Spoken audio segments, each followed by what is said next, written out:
Oh, hello.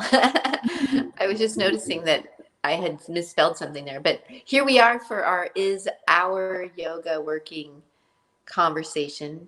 And I'm so thankful that you're here, Jackie. Thank you. I'm so glad to be here with you again. Yeah, and really, I keep asking myself, even, what do I mean with this? But I feel like, well, you're someone who's really inspired me asking this question in the ways that I want to, with the ways that you've been responding and being so authentic and even willing to be, what are the words I want to use? Well, just sharing your truth, even if it's been a little tumultuous. I know, but especially in these times, right? With between going through this year with the COVID situation and how that's pressing us and stressing us, and then even more importantly, I think, or different importance is the Black Lives Matter movement and just the social awareness, social justice awareness, which are things I feel like that you're someone who you've been speaking about that and talking about that before that was really brought to more of the mainstream awareness. So thank you for that. But I've seen you really like step up and be willing and move into a whole new level with that. Yes, which Yeah. is Yeah. And I've been, it's this year has been very, very interesting. But like you said, I started to really seek this work more so in the last couple of years, and even more so strongly last year when I decided to embrace my roots. For those of you who don't know, I'm first generation Brazilian. I mean, first generation American, born to Brazilian parents. But I got to live in Brazil. I kind of went back and forth, but I lived in Brazil for most of my upbringing, like from 9 till 19.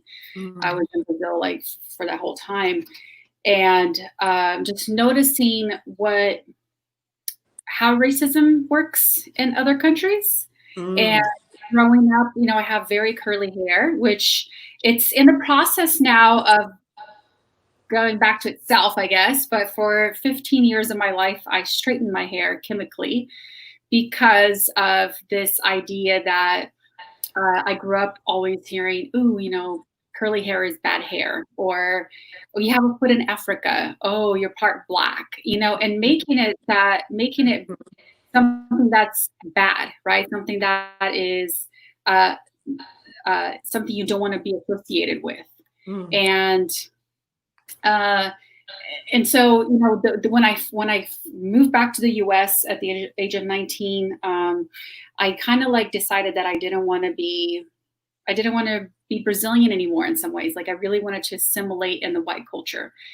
Finally, when I discovered a hair salon that could straighten my hair to where it looked very naturally straight, I felt like I was in heaven, and I was like everything about how I felt about myself changed. I felt confident. I felt like I belonged. I felt very assimilated into the white culture. Wow. Which is very interesting because I didn't realize that until last year, like when I really decided, okay, what am I really doing? Like, why am I doing this? What is it that I'm trying to cover up here? Like, what part of myself am I not embracing? And I decided, I'm like, that's it. I'm not straightening my hair anymore. I'm gonna let it grow curly again. And that to me, because people have curly hair, to a lot of people it's not a big deal. But when you grow up with this idea that somehow curly hair is associated with something that is less than desirable, the whole confidence about yourself changes. And I'm seeing that in my own 15-year-old because her hair is very curly too. So, and how that kind of plays out in your life, right? And but now just owning this part of myself has been a transformational, like an inner transformation for me. Like it's a transformational journey that it's crazy, but it's really helping me see, how I've been my own unconscious bias regarding racism and even my own beliefs about myself and myself in this culture. And even the fact that I am a Latina, I'm a Latinx woman. For me, it was like I don't want to be associated with Latinx either. You know what I mean? Like I'm Mhm. Brazilian, and Brazilians are not Latinos. They're like Portuguese. And even saying that repeatedly, right? Like I don't want to be associated with them because when I moved back to the U.S., I heard what was said about Latinos, and it's derogatory. It was again something you didn't be a one associated with, and really like in my own language and how I viewed myself in the context of a Latina, right? A Latina that passed as a white person, or at least assimilated myself into that, and now embracing even that part of like, yeah, I am Latina. you know? Wow. Wow.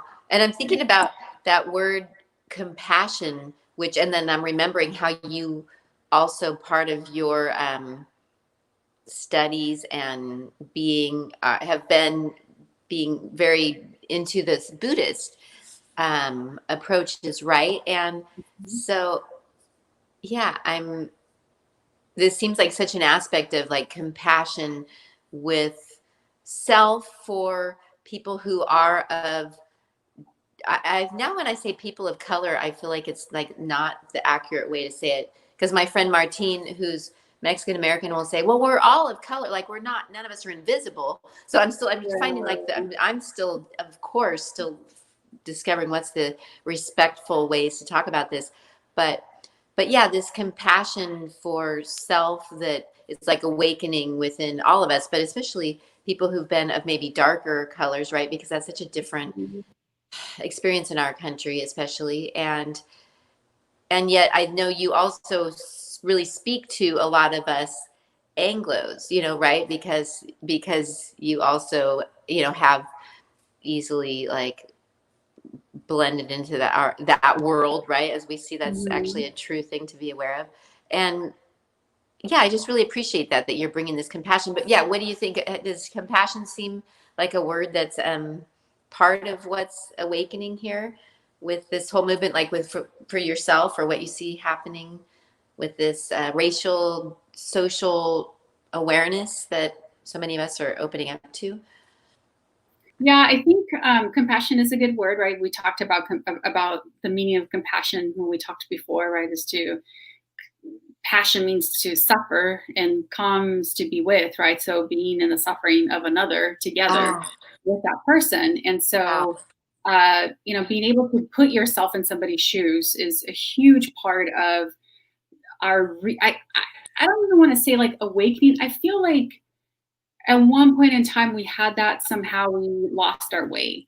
And coming back to, the I'd say maybe like 2010. I don't know, like when the personal development industry became big, Uh-huh. right? And we can look at the personal development industry and we see it's very white. Yes. um, Right. and the law of attraction came out. It's all about your thoughts, which I do believe that your thoughts create things, and I'm not denying the existence of the truth. What I'm saying is that I think it's been used in many ways to oppress people and Yes. to like, oh, if you don't have the right coach, or if you don't have this, or we became so much about like, what can I get out of it? Yes. How can I transform my mind? How can I become enlightened? It was so like the Yeah. emphasis on the I Yes. has become Yes. so ginormous. And it's interesting too, like, Uh, not to piss people off, but let's look at uh-huh. the president of the United States, Mhm. right? I mean, like, if he symbolized a letter in the alphabet, he would be a ginormous capital I, right? Mm. Yes. Because Yes. he is a representation of who we've become as a society, right? It's about me, what I can get, what Yeah. I want. I'm willing to just, go the limit and F everybody else, And Right. I kind of like coming back to the sense of community. And to me, Yeah. compassion is coming back to that sense of like, unity with others. Yeah. Which is what Right. yoga is all about, right? Yoga is Yeah. about unity. So Yeah.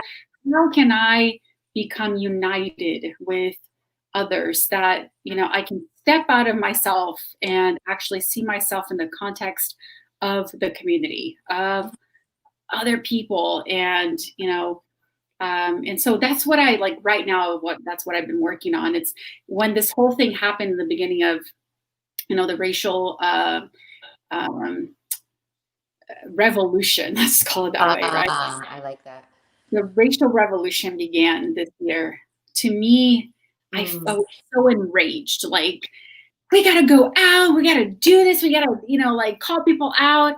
And I'm finding myself, I've been through all levels of grief. I feel like, that rage, that intensity of rage, I want to change things. And then that feeling of like frustration because people are not understanding what's going on and they're so about their point of view, and then like this need to prove people and show them that they're wrong, and then kind of like them feeling frustrated and disappointed and almost like having a sense of apathy to like this is never going to change. You know what I mean?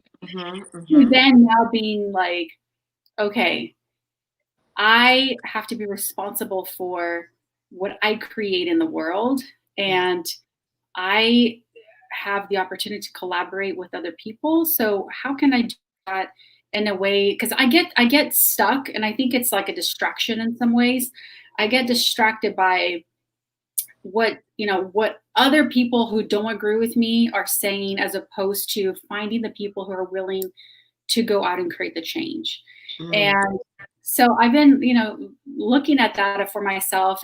And in fact, because I think it's, we can all talk and yell on social media and do so. I call it social media activism, right? Because people can just say whatever they want and it can be very active and, say all like, yeah, Black Lives Matter, but what are you actually doing about it, right?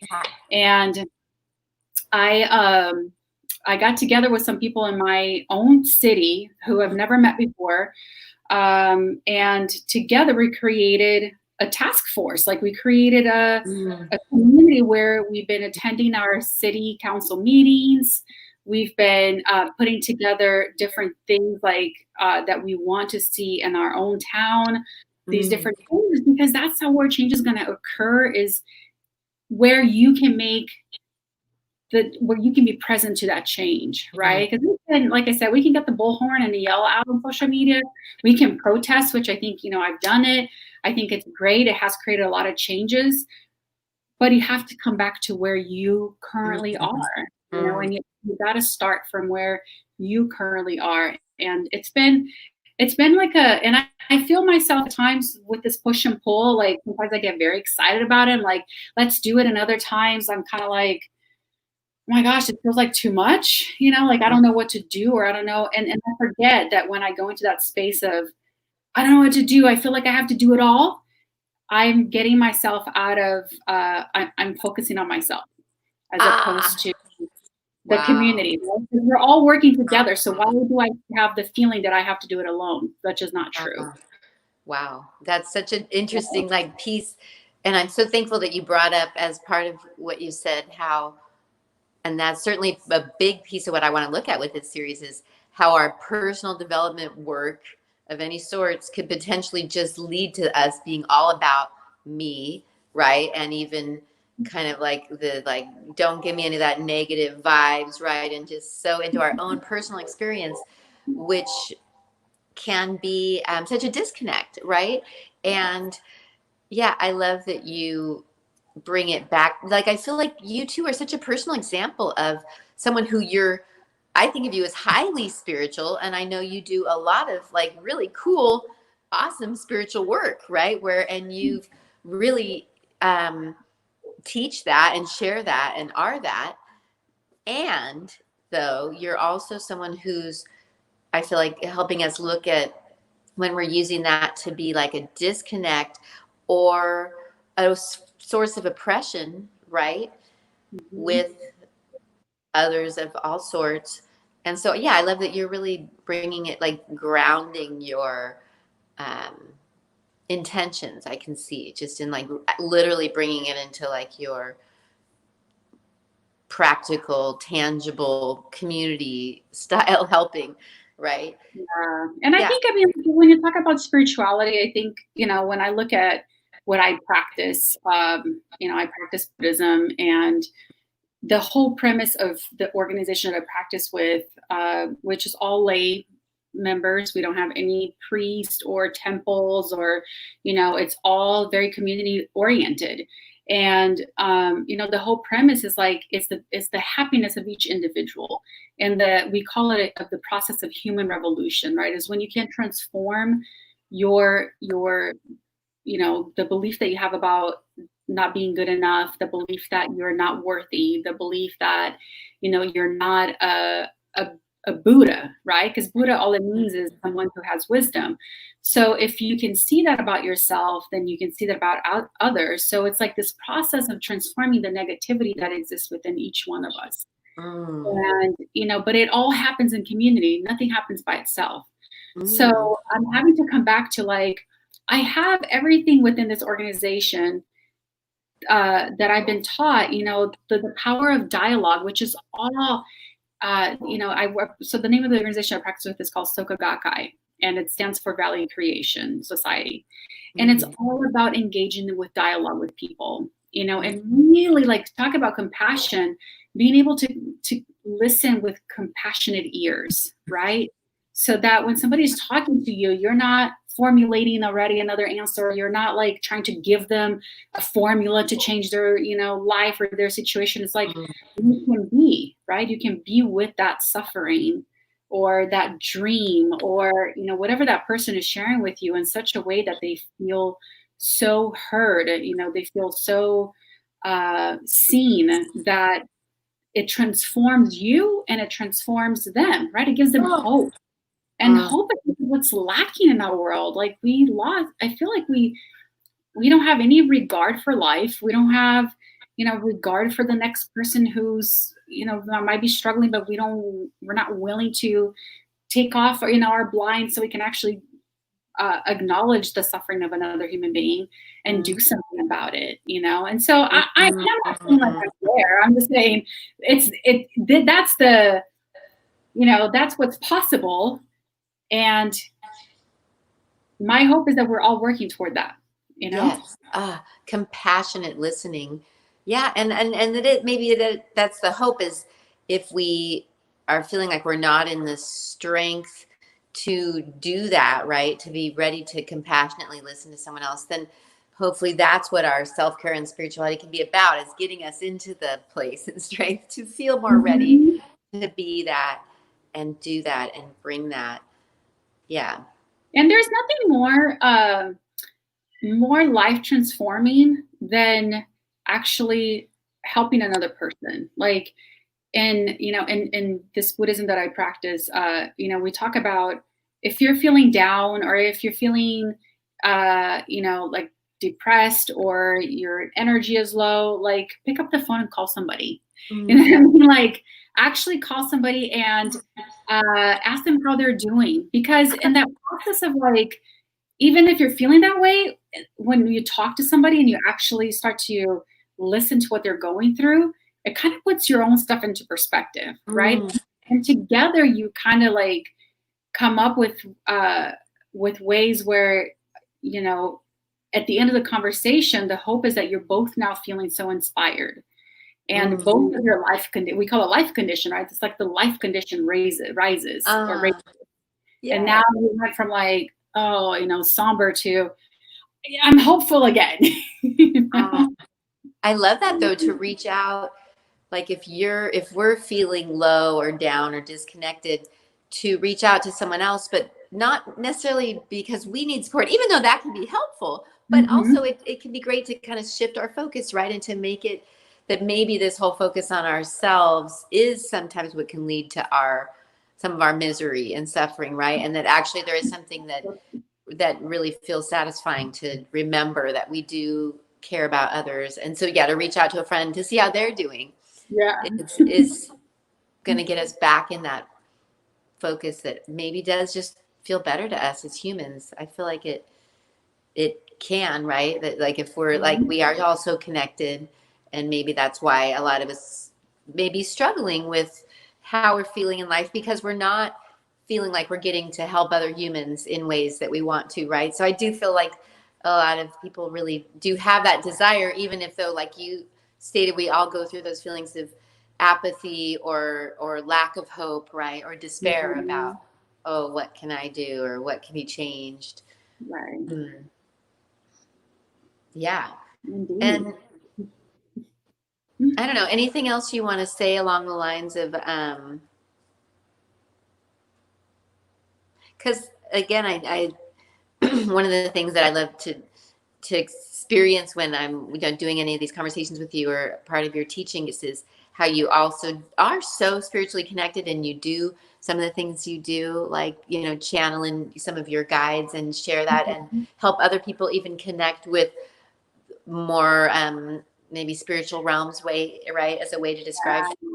Um, We would actually love if you would allow me to bring in my guides because I yeah, feel I like was wondering if they they might have something to say they're here. the ones before, but it's funny because like I've been so focused on just doing, my own personal talking. I'm not saying Yeah, like just my own personal, but you know what I mean? Like the dismantling has been so consuming in some ways, and I just haven't really I haven't had the opportunity to really channel them. So I yes. know they want to.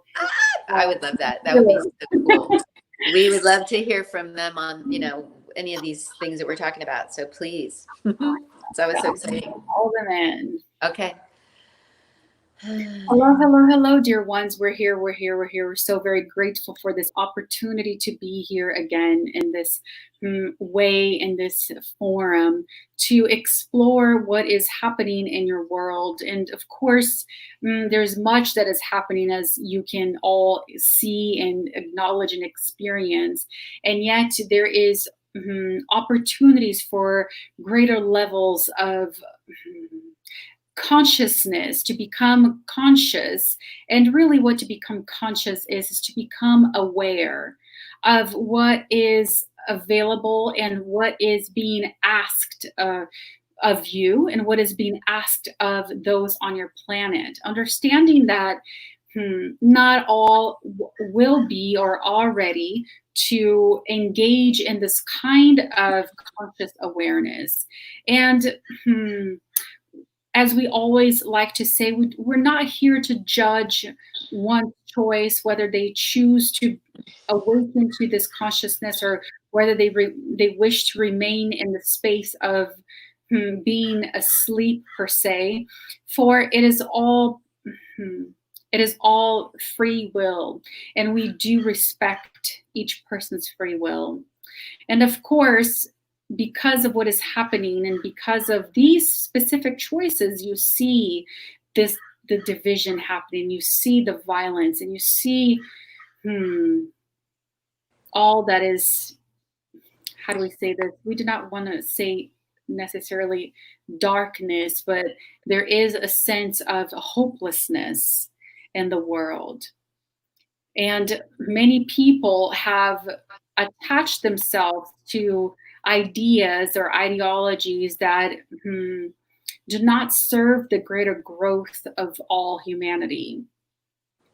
And when you choose to become aware and conscious of your own self and yourself in your own environment, then you are able to perceive your connection with another being. You're able to perceive your connection to the all that exists around you. So when you change, when you transform something deep in your heart, when you go through a process of your own evolution, you change the environment in which you live in, whether it's your own personal household or whether it's your relationship with others in your community. The change occurs as you change within. But change, even though change is something personal to each individual, that change affects what is in the person's environment, including people in that person's environment. And so sometimes you may see someone who feels that people don't like to be around them, and then one person comes in, and because of their awareness or their evolution or consciousness, the response from that individual becomes different to that one who came in with this sense of awareness, because that person has the ability to influence his or her environment through their own personal change. And the change, the transformation that we're speaking of here is not a transformation of, look at me, I can get to this or that. The transformation that we speak of is the ability to see oneself as part of the whole. You are your own, you have your own imprint, you have your own karmic energy or your signature, of whatever you want to call that. And yet you're also part of the web, the greater web. And so this analogy, or this, it's not even an analogy, it's a scientific, that when the butterfly flaps its wings in one part of the world, it affects another part of the world. That is that is how interconnected you all are. And so it is time to drop the blinders. It is time to drop what it does not allow you to be with your environment. And so that you can participate in the change that is coming, whether you want it or not. And you look at the world, and there have been millions of people misplaced from their homes, from their countries. People are struggling with famine. Women and children are taken to serve as sex slaves, or famine and pestilence, all these things that are may not be visible to some of you, because you may be only seeing what is around you. But it is time to drop the blind. But it's not even just to be able to see what is happening, but to be able to choose to be part of the change. And when we say be part of the change, we're not saying you must go to the India or to whatever. It's not about physically going somewhere to change it. It's about changing here, exactly where you are. It's about doing community work with others. It is about seeing, feeling, experiencing yourself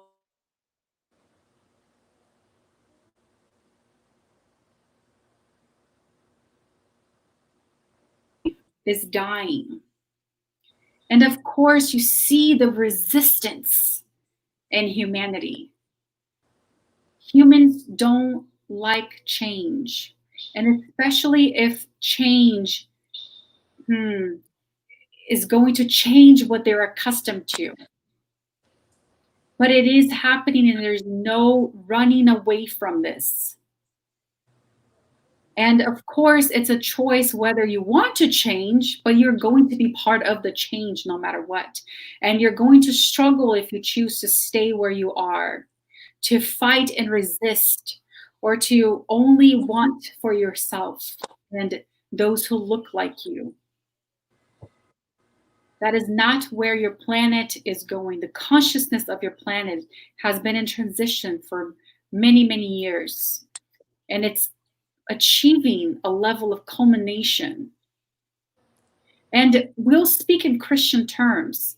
For many Christians believe that there will be the judgment day, when Christ will come back to earth and save those deemed worthy of saving. This is it.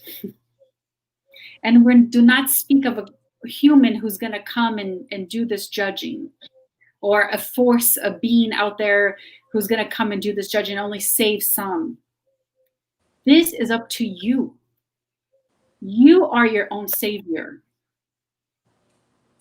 And so by you choosing to use this in quotes, be the savior of your heart, the savior of your consciousness, you get to experience yourself in a greater context of this human reality, of this planetary reality, this earth. Do not expect a human or some kind of enlightened being to come here and save you. That is not what this is about. This is about you transforming yourself. And if you must heal, because your planet right now is in complete turmoil due to trauma that has not been resolved, trauma that has not been healed. And this trauma has come to the surface.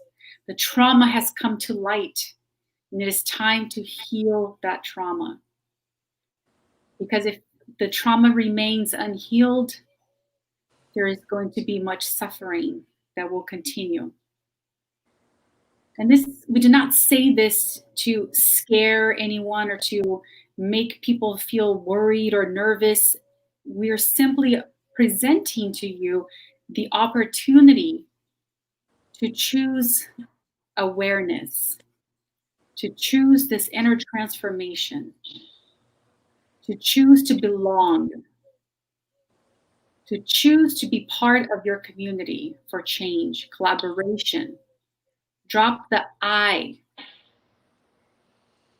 so that you can experience the I with the we. And so, be gentle with yourself as you go through these changes. Be gentle with others, even though sometimes you feel frustrated that the change may not be happening fast enough, or you may be frustrated that others are so stuck in their own heads, they're not willing to listen. Be gentle anyway. Be hopeful. Be available. Be compassion. Not just be compassionate, but be compassion. Live it in your life.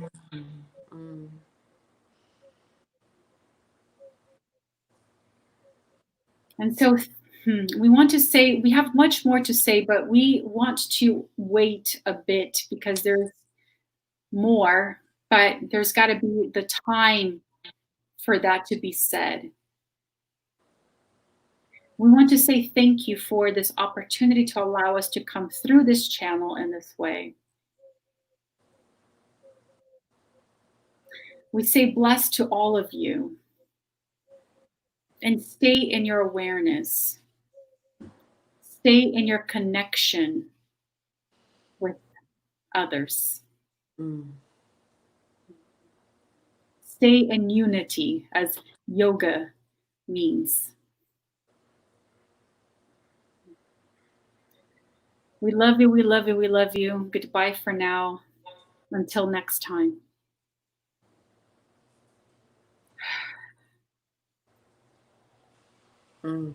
Wow. Thank you for allowing that through. Wow. That was powerful. I'm going to have to listen to this again. I know, of course, right? Be compassion and like being in unity. Oh, that was such a perfect message. Well, you're the perfect, to me, you embody unity. You embody yoga. I mean, like, of all my friends, and this is not on anyone, but I just feel like very few of my friends that I thought had a different view on things. I'm starting to see that that's not the case, but you really have, I really appreciate your curiosity, and your sense of wonder and your ability to sit with the question, and your ability to sit with the inquiry of you. To me, like, you are doing the work already, like you are in collaboration with those around you, and not just collaborating, like let's work together, but really sitting with yourself and understanding, what is going on around you and your environment and the people in your environment. And I really wish more people were doing this, because I feel inspired by what you're doing, and the way you're doing it, not just by you're doing, but the way, because you really have a way of doing the work that feels very inclusive. Gosh, well, thank you so much. Wow, I'm gonna like allow that in and accept that. That feels like such a compliment. Um, yeah, I don't know. I don't know if there was something I was gonna say, but oh well, and maybe I just also wanted to reflect on how I love in when you allowed through the channeling of your guides there that some of the message was about the butterfly kind of effect, right? Of how our personal change is having an effect on our environment. And just the conversation about how being in conversation with others is a connecting practice and a part of our spirituality, even, right? A Yeah, huge part of it. It's not as a place to like disconnect from other humans, but it can and potentially should, I don't like to use that word, but should be about that connection we can feel with others, right? And I really feel like you said something that just kind of kind of clicked for me too, is that spirituality is not something separate from the person, right? Spirituality is being able to have this human experience as a spirit being. So why would you separate yourself anyway, right? So when you are practicing true spirituality, you are connecting with others. Yeah. Ooh, ooh, that sounded like that should be like a one-liner right there. I think there are a few of those in this conversation. So, oh my gosh. Well, I suppose we could be at a time where we could start to call it to a close, even though we'll look forward to more. We just always know we're going to do more of these. But anything else that you feel like you want to say before we would do that? I just want to, really urge everyone who watches this to really practice being in communion with self and others. I think we're moving into a time where that's going to be really, really needed, and that's what's going to get us through more of what's to come. Just that way. So beautiful. And that word communion is really lovely and has an expansiveness to it too, right? Because it kind of brings together the words community and union. I mean, can you say more about what you feel like communion means or indicates? It's something we hear about in like traditional religions too, right? Where you would Right. have Yeah. communion. Yeah. But I think right, because com is with, so being united with, right? So being in unity with. So instead of just being unity of, because when you're united to something, you're actually connected to something, right? So remembering to have communion with others around you, like not just like superficial, but really this is the time to dig deep and to dig deep into the communion that we have with other people. Ooh, that's beautiful. Yeah. And how to create and facilitate and allow that, right? More experiences that feel like communion with others in all sorts of ways. Yeah, I'd like to explore that word more now. Something that comes to me when I think of when I say the word communion is like a community garden. I don't know why, but that's what feels like to me, is when people come together and build a community garden, right? Everybody has a little plot, but we all kind of come together and yeah, that's if I were to put it into an image, that's what it Yes, I think that's a great analogy that can just leave each of us kind of pondering that, like, what sort of, if that's an analogy for what sort of community garden might I become a part of, or start to cultivate, right? Yeah. Pun intended. um, Thank you. Thank you, Laura Jane. I so appreciate this time and the opportunity. well, thank you so much. And yeah, I appreciate it. So, Thank you. and I hope, and I know that anyone who's been here, I feel will have been at least, at the very least, inspired. So, yeah. So, and thank you all who have come to join us, either live or later on with the archive. So, well, thank you, Jackie. Thank I'll look forward you. to the next time. Have a great night across the way. Thank All right. Thanks, you. y'all. We'll say goodbye for now. Namaste. Bye.